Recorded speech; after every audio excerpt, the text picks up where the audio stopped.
मित्रांनो, पार्टी करायची आहे तर मग चला ना, सोलापूर बरोबरच विजापुरात प्रसिद्ध असलेल्या चाचा मच्छी ढाब्यावर। चाचा मच्छी ढाबा, विजापूर रोड, टाकळी, सोलापूर। संपर्क 9765 066 495।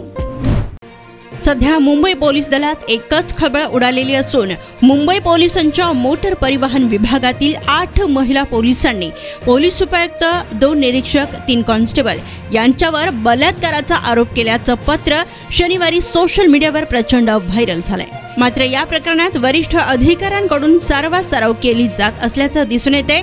तर नेमकं व्हायरल पत्रात आहे काय?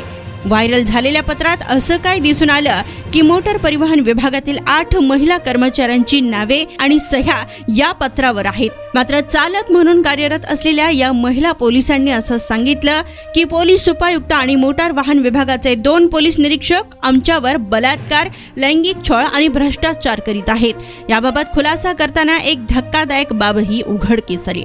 यामध्ये 2 पोलीस निरीक्षक आम्हाला सरकारी वाहनातून घरी घेऊन गेले आणि उपायुक्तांसह इतर अधिकाऱ्यांनी आमच्यावर तेथे बलात्कार केलाय। मुंबई पोलिसांनी माध्यमांना दिलेल्या माहितीनुसार डिसेंबरच्या शेवटच्या आठवड्यात हे पत्र महाराष्ट्राचे मुख्यमंत्री, उपमुख्यमंत्री, मुंबई पोलीस आयुक्त आणि पोलीस सह आयुक्त यांना सादर करण्यात आलं होतं। या घटनेमुळे सर्वत्र खळबळ उडाली। बलात्काराच्या त्या लेटर बॉम्बने पोलीस दलास हादरा बसला असून महिला पोलिसांनी दिलेल्या पत्रात नेमके लिहिले काय आहे की आम्ही लहान गावातून आल्यामुळे त्यांनी आमचा फायदा घेतलाय। आम्हाला ड्युटीवर कोणतंही काम न देण्याच्या बहाण्याने 2 पोलीस निरीक्षकांनी आम्हाला डीसीपीच्या घरी नेलं आणि त्यांनी आमच्यावर एकामागून एक अत्याचार केलाय। याशिवाय डीसीपी कार्यालयात महिला कॉन्स्टेबल चालकांवरही बलात्कार करण्यात आलाय। तसेच या पत्रात पुढे म्हटलं आहे की दोन्ही निरीक्षकांनी कृत्याचा व्हिडिओ देखील शूट केला आणि त्यांच्याशी शारीरिक संबंध ठेवण्यासाठी आम्हाला ब्लॅकमेल केलं। 3 वरिष्ठ अधिकाऱ्यांवरील आरोप गंभीर स्वरूपाचे असल्याने मुंबई पोलीस विभागाने या प्रकरणाची चौकशी सुरू केली।